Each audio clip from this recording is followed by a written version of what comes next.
গল্পের শুরুতে আমরা দেখতে পাবো নেহা এবং মৈনাক একসঙ্গে কথা বলছে।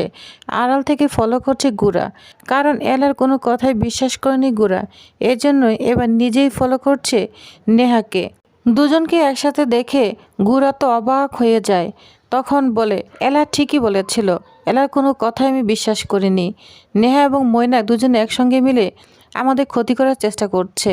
তখনই রাগান্বিত হয়ে গোরা নেহাকে ফোন দেয়, বলছে, নেহা তুমি কোথায়? তখন নেহা বলে, আমি অফিসের কাজে একটু বাইরে আছি, ওই যে প্রিন্টিং এর কাজগুলো নিয়ে ডিজাইনগুলো দেখাতে এসেছি।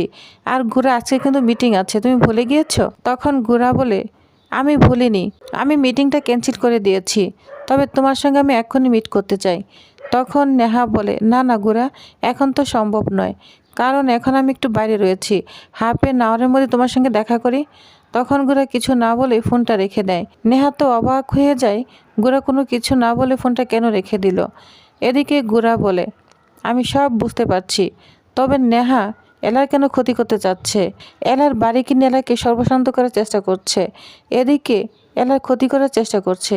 এসব কেন করছে নেহা? এসব খবরগুলো আজকেই আমাকে নেহার কাছ থেকে জানতে হবে। এটা বলে গোরা ওইখান থেকে চলে যায়।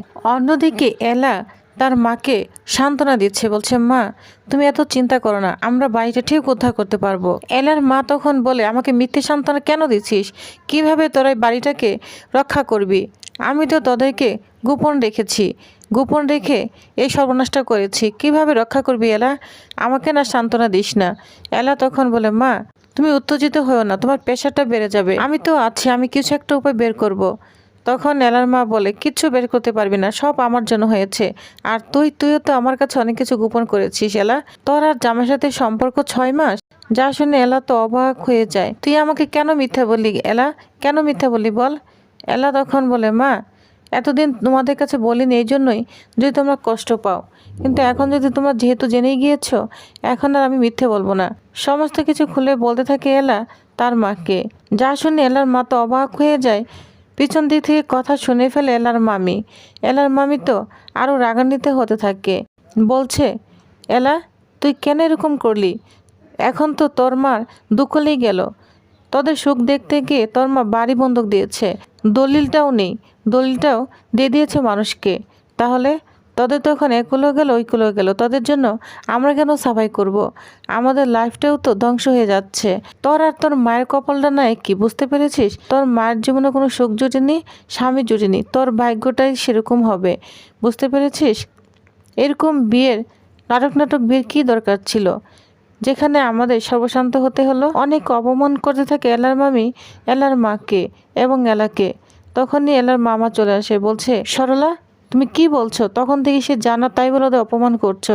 তখন সরলা তার মামার প্রতি রাগ হয়ে যায়, বলছে, একদম কথা বলবে না, অনেক সহ্য করেছি। হৈমন্তী তুই তোর এই মাতাল ভাইকে না আমার উপর গড়ে দিয়েছিস, সেই বিয়ের পর থেকে আমার জীবনটা একদম তেজপাতা করে তুলেছে, ধ্বংস হয়েছে আমার জীবন তোর এই মাতাল দাদা সংসার করে। লাস্ট মুহূর্তে কি হলো এখন? বাড়িটাও তো আমরা হারালাম, কেন সবসময় তোদের জন্য আমরা সাফাই করব? তোদের মা মেয়ের কপালে কারোই শোক নেই, বুঝতে পেরেছিস? এলা তোর কপালটাও তোর মায়ের মতোই হয়েছে। তখন এলার মামা এলার মামিকে একদম মারতে যায়, বলছে, হ্যাঁ মারো মারো, আরও মারো, কিন্তু আজকে আমি সত্যি কথা বলতে একদম পিছপা হব না। ওদের জন্য কেন আমরা সাফাই করব? কেন তোমরা একবার আমার মীরার কথা ভাবলে না, শুধু তোমাদের কথাই ভেবে গেলে? মা মেয়ে দুজনকে অলক্ষী অপয়া বলে গালিগালাজ করতে থাকে এলার মামি। তখন এলা বলে, মামি এভাবে বলো না, আমাদের জন্য তোমাদের আর কোনো দুঃখ পাওয়াতে হবে না, বুঝতে পেরেছ? যা শুনে রাগান্বিত হয়ে যায় এলার মামি, বলছে, এত বড় বড় কথা কেন বলছিস? 2 দিন পরে এখানে যখন চুনকালি মেখে চলে আসবি তখন কি হবে? পাড়ার লোকেরা তখন আমাদের মুখে চুনকালি দিবে, নানান কথা বলবে, তখন কি হবে? কিন্তু এলার মামা কিছুতেই তাকে কন্ট্রোল করতে পারছে না, জানা তাই বলে এলাকে এবং তার মাকে অপমান করছে। তখন এলার মা বলে, হ্যাঁ যা বলার আমাকে বলছিস, আমি তো তোদের শত্রু, তোদের সব কিছু আমি কেড়ে নিয়েছি, আর আমার কপালটাও তো অপায়া, স্বামী সংসার করতে পারিনি। এলা তুই তোর বাবাকে খুব ভালোবাসিস না? ওই মানুষটাই জানিস আমার পুরো জীবনটাই ধ্বংস করে দিয়েছে। সারা জীবন আমি এভাবে একা একা থেকেছি, এইভাবে অপমানিত লাঞ্ছিত হতে হয়েছে। ওই মানুষটা আমাকে একদিনের জন্য ভালোবাসেনি, আর তোরা ওকে ভালোবাসিস, ঠিক আছে। আমি ভালো নেই, আমি অপয়া। সরলা, আমার জন্যই তোদের এত কষ্ট। এই অপয়ার মুখ তোদের আর দেখতে হবে না। এই বলে সারা শরীরে কেরোসিন ঢেলে দেয়। তখন বলে, আমি নিজেকে জ্বালিয়ে পুড়ে শেষ করে দিব। এই অপয়ের মুখ তোদের আর কাউকে দেখতে হবে না। তখন দিয়াশালের কাঠি হাতে নেয়। এলা তখন বলে, মা, না না, তুমি এরকম করো না। মামু, তুমি মাকে বাঁচাও। মা, এরকম করে চিৎকার করতে থাকে এলা। তখনই দিয়াশালিটা ধরে ফেলে এলার মামি। বলছে, কি ভাবছিস আমাকে ছেড়ে চলে যাবি? সব ঝামেলা আমার ঘাড়ে দিয়ে, তোর মাতাল ভাইকে আমার ঘাড়ে দিয়ে, সংসারের সমস্ত কিছু আমার কাঁধে দিয়ে তুই চলে যাবি? না না, এটা কিছুতেই হতে পারে না। মরতে যদি হয় আমাকে নিয়ে মরবি, দুজনে একসঙ্গে মরবো। এটা বলে এলার মামি এলার মাকে জড়িয়ে ধরে কান্না করতে থাকে। তখন এলা যা দেখে একদম স্বস্তি পায়। তখন তার মামাকে ধরে এলাও কান্না করতে থাকে। এলা তখন তার মামির কথাই কল্পনা করতে থাকে, তোর মার কপাল এবং তোর কপাল একই রকম হবে, দুজনে কখনোই স্বামীর ভাগ্য জুটবে না। তখন মন খারাপ করে চলে যায় মিস্টার সেনের বাড়িতে। মেঘনা তখন বলে, এলা বলি, তোমাকে বিষণ্ণ দেখাচ্ছে, ওই বাড়ি কী খবর? মাসিমার কী খবর? তখন এলা বলে, জানো তো মার শরীরটা না ভালো নেই, প্রেশারটা বেড়ে গিয়েছে। তখন মেঘনা বলে, এলা বৌদি, তুমি মন খারাপ করো না, তোমার বাড়ি অবশ্যই তোমাদেরই থাকবে, আমরা সবাই তোমাদের পাশে আছি, কোনো চিন্তা করো না। তখন এলা মিস্টার সেনের কথা জিজ্ঞাসা করতে থাকে মেঘনাকে। বলতে, তোমার দাদা কোথায়? তখন কাজের লোক এসে বলে, জানেন তো বৌদি, ওই যে সেই সাতচুন্নি সে দাদাকে নিয়ে চলে গিয়েছে। এলা তখন বলে, মিস্টার সেনের তো এখন মিটিংয়ে থাকার কথা, কি হলো সেই মিটিং? এটা বলে চিন্তা করতে করতে ওইখান থেকে চলে যায়।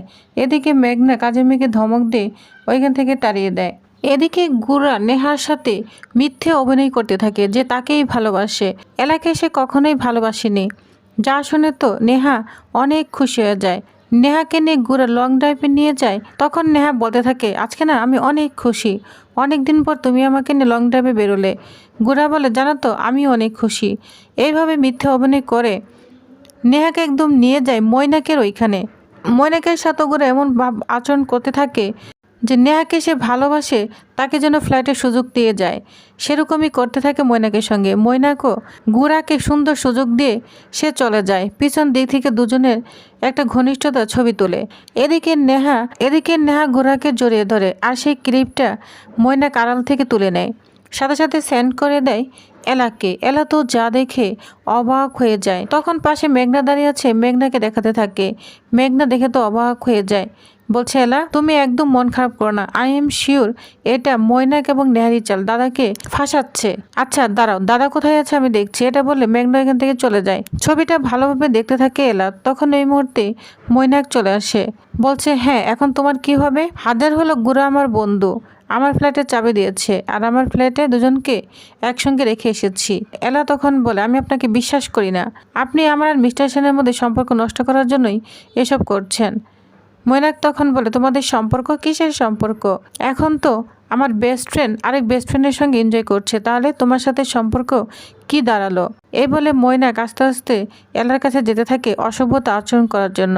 পিছন দিক থেকে মেঘনা এসে একটা টস করে চোর মারে।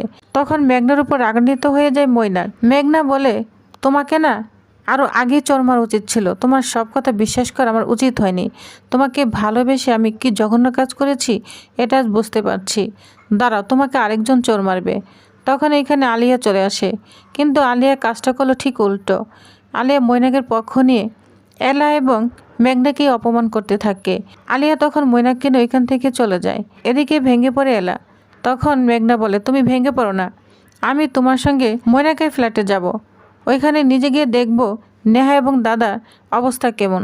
আমি যদি বুঝতে পারি যে ওইখানে দাদা ইচ্ছা মতো গিয়েছে, তাহলে দাদাকে আমি শাস্তি দিব, চলো। তারপর মেঘনা হাত ধরে এলাকে নিয়ে মৈনাকের ফ্ল্যাটে চলে যায়। সাথে সাথে রেমু গুড়াকে ফোন দিয়ে দেয়, বলছে, দাদা ভাই, বৌদি এবং মেঘনা মৈনাকের ওইখানে যাচ্ছে।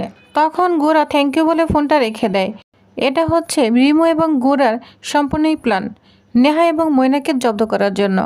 অন্যদিকে মেঘনা এবং এলা চলে এসেছে মৈনাকের ফ্ল্যাটে। এদিকে নেহা আর গুড়া কাছাকাছি আসতে থাকে। নেহা তো মনে করছে গুড়া তাকে অনেক ভালোবাসে। গুড়াও তার সঙ্গে অভিনয় করে চলেছে, বলছে, তুমি ঠিক জানো তো নেহা, ওই এলা না অশিক্ষিত, আনকালচার আমার সঙ্গে মানাই বলো? আড়াল থেকে এই কথাগুলো শুনে ফেলে এলা তো সম্পূর্ণই ভুল বুঝতে শুরু করে গুড়াকে। তো ভিউয়ার্স, তাহলে আপনাদের কি মনে হয় এবার তাহলে নেক্সট আকর্ষণীয় আপডেটে কি হতে চলেছে? গুড়া কি পারবে এলার ভুল ভাঙাতে এবং নেহাকে উচিত শিক্ষা দিতে? তো নেক্সট আপডেটে জানতে অবশ্যই আমার সাথেই থাকুন। ধন্যবাদ।